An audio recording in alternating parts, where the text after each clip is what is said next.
Hey, Shalawam, my brothers, all praises to YAHAWAH, BAHASHAM, YAHAWASHI. This is your brother ISRAELITES with another video. This video here is going to prove, furthermore, that you so-called Negroes here in America that call yourself African Americans, your true nationality is that you're the Israelites of the Bible, and your language is not English. It's not Arabic, okay? And it's none of the African languages, because you like to give yourselves these crazy names like Shaquisha and like Tupac and all these different names, which you believe that you're Africans, and you believe you'll take on any nationality on what you really are, which you are the Hebrew Israelites. Your original language, your original tongue is Hebrew. Now, what I have here is a newspaper article from, as you can see here, this is from the Houston Daily Post, September 20th, 1987. And this is, what do they call it? This is a microfiche. And you could get these in most libraries. But this also proves, this is also another reason that Esau wants to do away with books. If you notice, back in the day, it was all about hardcore books. The internet wasn't as prevalent as it is today as far as seeking information. You usually go to the library and then you would get books. You go search through microfiches like this, or you'd pick up books to read, encyclopedias. When back in the day, everybody had encyclopedias in their house. Everybody had encyclopedias in their crib, and you would refer to these encyclopedias and to these dictionaries for information. But now what Esau is doing, and this is systematic, Esau is transferring everything from hardcover to the internet. And I'll tell you why. The reason why is because through the internet you can change history. A hardcover book, you cannot change the history. That's why the scriptures say, blessed is he that readeth, in Revelation 1 and 3, okay? And then, was it Job 8 and 8? I believe it says where to prepare the search of their fathers. So these hardcore books, once a book is written, it's written. That's why the scriptures say, as it is written. When something is written, it cannot be changed. Now with digital media, you can edit, you can change history in a couple minutes. You can go in there and change history. So when somebody Googles something, it's whatever. Go to Wikipedia, for example. Wikipedia is open source, open information. Anybody could go on Wikipedia and edit the information. You don't know where the information comes from. So the internet, anybody could change. Esau could change whatever they want. Okay. Now there's certain things on the internet like this right here, what we're looking at, which are copies of actual written material that existed in ancient days that have solid information that if you really want to find the truth about something, you can search these things out. So this is when they're going to pass the net neutrality ban to where all this stuff is cut off, period. And I'm going to show you why. Now, as I said, this is a Houston Daily. This is an actual newspaper. This is a scan of it. And I'm going to scroll here. Now, if you can, I'm sure you brothers can read this. Now, if you right here, it says, this is an article in this paper, Negro who can write Hebrew. Now, once again, this is from, this is from I just had a slack here. This is from 1897. All right, September 20th, 1897. And it says here, I just had a Negro who can write Hebrew. Now check this out, brothers. Negro who can write Hebrew. He is deaf and dumb and comes from an African town. All right?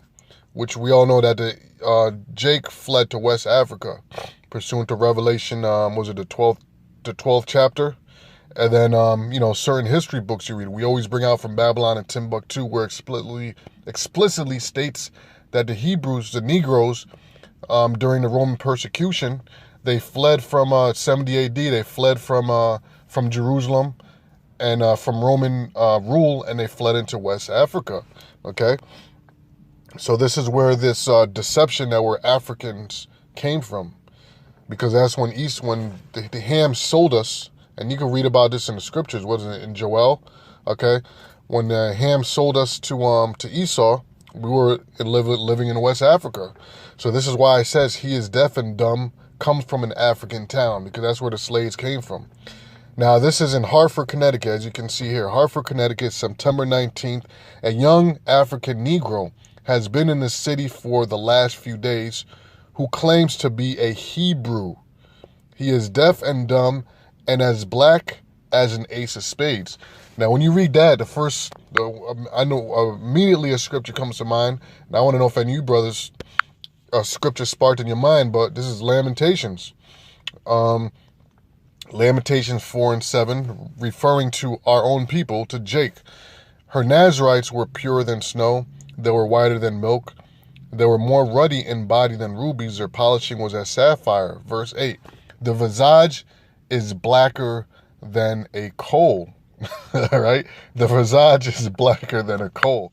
Now, if you read this here, what does it say? It says, he is deaf and dumb and as black as an ace of spades. Right? Reading down, it says, he carries a pad of paper with him and answers all questions by writing them in Hebrew and Loshen Kodesh, right? Now, if you brothers immediately, you should know what it's referring to. Now, this is written in, I guess you can call this some Old English, but this is Lashon Kodash, which we always teach you brothers. Lashon Kodash, which means what?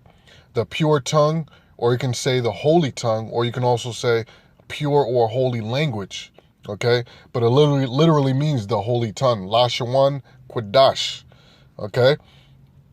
So in Hebrew and Lashon Kodash, which is the ancient, what we call Paleo-Hebrew, it says, what excites the most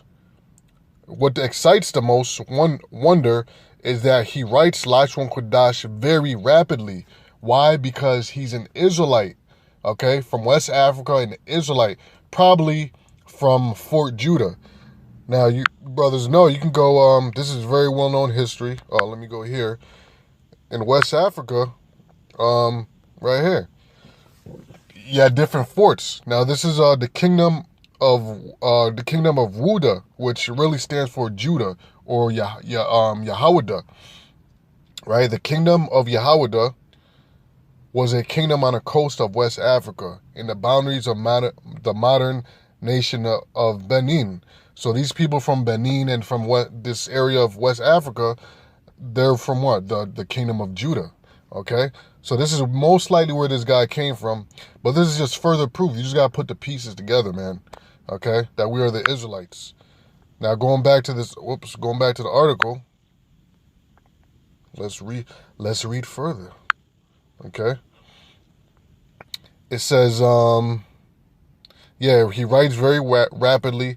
It is a language of the books of Moses and is made a special study of, spoken and written with the ease only by rabbis and highly educated Hebrew. So in other words, the way this Jake was writing a Hebrew was like he's known it all his life. And they're saying only highly educated Hebrews and highly educated rabbis could write in a manner that this guy was writing this Hebrew with ease, okay? It says, the Negro was sent to one of the rabbis of Hartford, who is perfectly satisfied that he is a Hebrew. Yeah, because this guy probably knows that he's an actual Israelite, and he couldn't help but be astonished at the way this guy was writing. And they probably use this guy. You know, they use them for some information gathering, to help them write some stuff, or to help them correct whatever they was working on, right?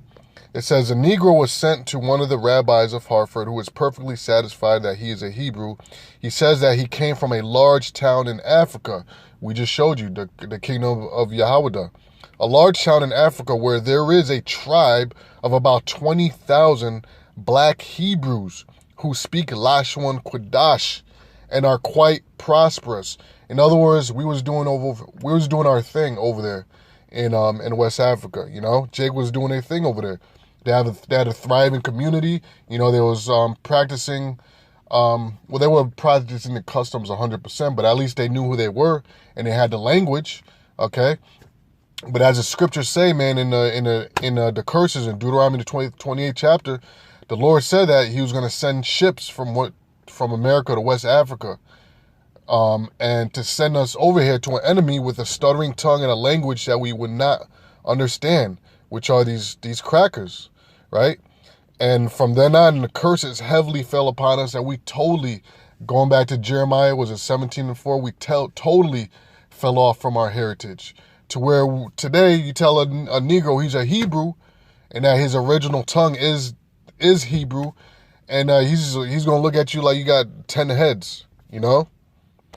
But the Most High is gonna return all this back to us, you know. Let's go to Zephaniah. I believe it was 3:9. Okay, I haven't brought this down in a while. Zephaniah 3:9. For then I will turn to the people a pure language, that they may call upon the name of the Lord to serve Him with one consent. And that pure language is what? Is that LaShawan Kodash. Okay, the LaShawan Kodash, which this man was writing in. You see? So it says, and the Negro was sent to one of the rabbis, okay, of Hartford, who is perfectly satisfied that he is a Hebrew. He says that he came from a large town in Africa where there is a tribe of about 20,000 black Hebrews who speak the LaShawan Kodash, Hebrew, and are quite prosperous. He also says that his father is a rabbi in that town, and that is why his father took the trouble to teach him to write these languages, which needed an extra amount of labor on the account of him being deaf and dumb. Okay, deaf and dumb meaning he couldn't hear and he couldn't speak, but he can write. He says his people not only write LaShawan Kodash, but it is their speaking language as well. Did you hear that? He says his people not only write LaShawan Kodash, but it is their speaking language as well. So if Jakes are Africans, how come he wasn't speaking the African tongue? This shows you that this group of Negroes, so-called Negroes, was different than the rest of the continent of Africa. These were Hebrew Israelites, okay? It says his people not only write LaShawan Kodash, but it is their speaking language as well. He left home a few years ago and has seen a good deal of the world. In each town, he hunts up the Jewish section, and there they give him clothes, food, and money. What surprises him, he writes, is that no Hebrew knows of his countrymen in Africa. Yeah, going back to the curses, okay, where we totally fell off from who we are. All right. So this here, man, this is irrefutable proof of who we are. Okay, because history does not lie. You know? So I'm not gonna go on and on, man. This is the main point. I'm gonna put the link to this in the whatchamacallit in the description. And I would like you brothers to re-upload this video as much as possible, because this cannot be denied, man. This cannot be denied. This is an actual newspaper, okay? An actual newspaper. So anyway, with that, I'm going to say shalom. All praises to Yahawah, BAHASHAM, YAHAWASHI. Shalom.